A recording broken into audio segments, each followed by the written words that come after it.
বাবা এত বাজার কেন করে নিয়ে আসলো? ফুল ব্লগটা দেখো, তোমরাও জানতে পারবে। নমস্কার, নতুন একটা ব্লগে সবাইকে স্বাগত জানাচ্ছি। আমার বাবু কিন্তু অনেকদিন পর কিন্তু কথাকে দেখতে কিন্তু এসছিল। আর দেখো এখানে কথা কথা দাদুকে পেয়ে তো আর কি চাই। তারপরে আর কি একটু খেলাধুলো করে কিন্তু বাবু কিন্তু খেয়ে নিল। আর দেখো এই যে আজকে কি রান্না হয়েছে দেখো, ডিম হয়েছে, তারপরে শাক ভাজা হয়েছে, আরো একটা ভাজা হয়েছে, ডাল হয়েছে, মানে ভেজমুখের ডাল হয়েছে। এই খাবারগুলোর মধ্যে তোমাদের কোন কোন খাবারগুলো পছন্দের সেটা কিন্তু অবশ্যই কমেন্ট বক্সে কমেন্ট করে জানিয়ে দিও। আচ্ছা, তারপরে দেখো এই যে অনেকদিন ধরে আমি ভাবছিলাম যে পিঠে করব। তারপরে মা সেদিনকে বললো যে পিঠে খেতে ইচ্ছে করছে, অনেকদিন ধরেই বলছিল যে পিঠে করবে, তাহলে পিঠেটা করো, চলো সবাই মিলে পিঠেটা করে ফেলি। তারপরে বাবু এসছে আর মাও বললো, তো ভাবলাম যে পিঠেটা করেই নিই। তারপরে আমি ভাবলাম যে এবার অন্য কোনো পিঠে করবো না, ভাপা পিঠে আমার তো খুব পছন্দ, কারণ আমি পিঠে খাই না, যেহেতু আমার এই একটা পিঠেই খুব ভালো লাগে, সেটা হলো ভাপা পিঠে। তো চলো মা, এই ভাপা পিঠেটাই করবো। দেখতে মনে হচ্ছিল খুব সহজ, কিন্তু বিশ্বাস করো প্রচুর কঠিন। তারপরে কিন্তু হচ্ছিলই না, শেষকালে কিন্তু বাবা বললো যে এরকম ভাবে করতে, তারপরে কিন্তু ফাইনালি মা করে ফেলেছিল। তারপরেই দেখো এই সরস্বতী পুজো কিন্তু আর একটা দিন বাকি ছিল, মানে হচ্ছে আমি 1 তারিখের কথা বলছি। 1 তারিখে কথার পাপা এগুলো সব কিনে নিয়ে আসলো।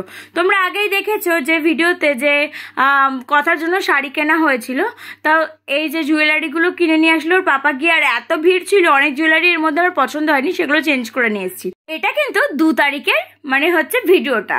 তারপর আর কন্টিনিউ করতে পারিনি, বাবু বাড়ি চলে গিয়েছিল। এই যে 2 তারিখ দেখো সকালবেলা উঠেই দেখি প্রচুর বাজার চলে এসছে। তার কারণ হলো আমাদের দীর্ঘদিনের কিন্তু এই পুজোটা কিন্তু হয়ে এসছে। এটা কিন্তু গোটা সেদ্ধ, মানে সরস্বতী পুজোর দিনকে গোটা সেদ্ধটা পুরো সারাদিন ধরে রান্না হবে, সরস্বতী পুজোর পরের দিন কিন্তু সেটাকে খাওয়া হবে, আর পুরো পাড়াকে কিন্তু মানে পাড়ার সবাইকে কিন্তু দেওয়া হবে। এদিকে দেখো রান্না কিন্তু সকালবেলা বসে গেছে। আর দেখো আমরা কিন্তু দুপুরে খাওয়া দাওয়া সবাই করে কিন্তু এই যে লেগে পড়েছি গোটা সেদ্ধ করার উদ্দেশ্যে। এই যে গোটা সেদ্ধ দেখো সবাই মিলে কিন্তু বসে পড়েছি কাটাকুটি করতে। আর কত সবজি, তাই না? এখানে কিন্তু 40 কিলো সবজি রয়েছে, এগুলো সবই কিন্তু সেদ্ধ হবে, মানে কোনো কিছুই কিন্তু কাটা হবে না, সবকিছু যেরকম গোটা দেখছো সেরকম কিন্তু গোটাই রান্না হবে। আমি এই নিয়ে কিন্তু 2 বছর দেখছি গোটা সেদ্ধটা। তার কারণ মাঝের একটা বছর আমি কিন্তু বাড়িতে গেছিলাম ঘুরতে। মগরা সবাই জানো, মানে অনেকে জানো বা অনেকে জানো না, বিখ্যাত কিন্তু সরস্বতী পুজো। তো আমার বাড়ি যেহেতু মগরার মাঝখানেই, মানে হচ্ছে মগরা বাঁশবিড়া ত্রিবেণীর মাঝখানে যেহেতু বাড়িটা, সেহেতু কিন্তু আমি প্রত্যেকবার যেতে পারি না, যে বছর যেতে পারি সে বছরই যাই। তো এর আগের বছর আমি গিয়েছিলাম, এবছর যাইনি। তো এই বছর আর ফার্স্ট, আমার বিয়ের ফার্স্ট বছর, আমি 2 বছরই কিন্তু গোটা সেদ্ধটা দেখলাম। আর দেখো আমি কিন্তু জানতামই না যে গোটা সেদ্ধ এরকমভাবে রান্না হয়, কারণ আমাদের বাড়িতে কিন্তু এগুলো কোনো নিয়মই ছিল না। এই বাড়িতে এসে, মানে শ্বশুর বাড়িতে এসে কিন্তু আমি জানতে পারলাম যে গোটা সেদ্ধ মানে এরকম রান্না হয় বা এরকম একটা পুজো আছে। আর বিশ্বাস করো এত সুন্দর, মানে সবাই মিলে একসাথে কাজ করছিলাম তো, আর মজাটাই আলাদা ছিল কাজ করার।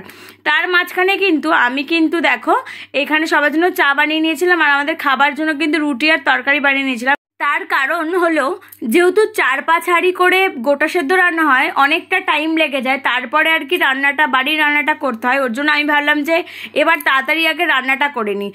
আমি গ্যাসে রান্না করতে করতে এদিকে গোটা সেদ্ধ ধোয়া কিন্তু সব হয়ে গেছে, আর এদিকে দেখো আমার রান্না হয়ে গেছে, সবাইকে চা খাওয়ানো হয়ে গেছে। এরপর কিন্তু সবাই মিলে গোটা সেদ্ধটা রান্না করবে।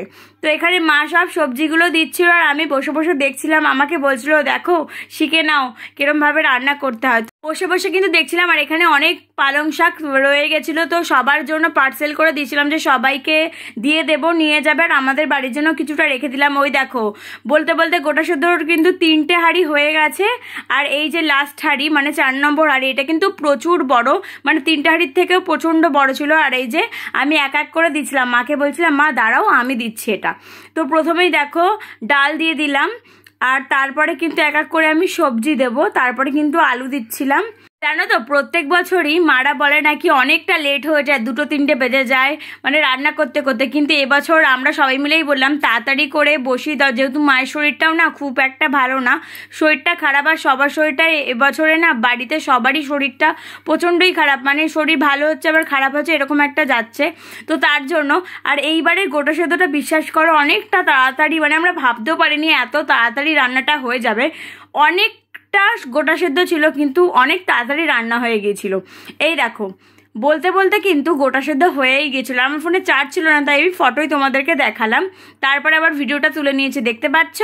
আমি না বুঝতে পারছিলাম না মা কি পুজো করলো, তাই কিন্তু আমি জিজ্ঞাসা করে নিলাম। কাজলটা আমি রেখে দিই, প্রতি বছরই কাজলটাই দিই। ও এটা কি করছো? শিলকে পুজো করছো? ষষ্ঠীকে পুজো করছো? সব জোড়া জোড়া দেবে তার মধ্যে?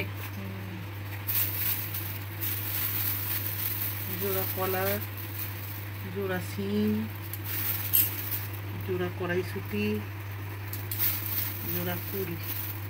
যাই হোক, এবারে সবকিছু কিন্তু 11:30টার মধ্যেই কমপ্লিট হয়ে গেছে, অনেকটা তাড়াতাড়ি হয়েছে। গোটা সেদ্ধের এই নিয়মটা তোমাদের কার কার বাড়িতে রয়েছে সেটা কিন্তু অবশ্যই বলো। আর আজকের ভিডিওটা কেমন লাগলো সেটা কিন্তু জানাতে ভুলবেন। সবাইকে, সবাই খুব ভালো থেকো, সুস্থ থেকো।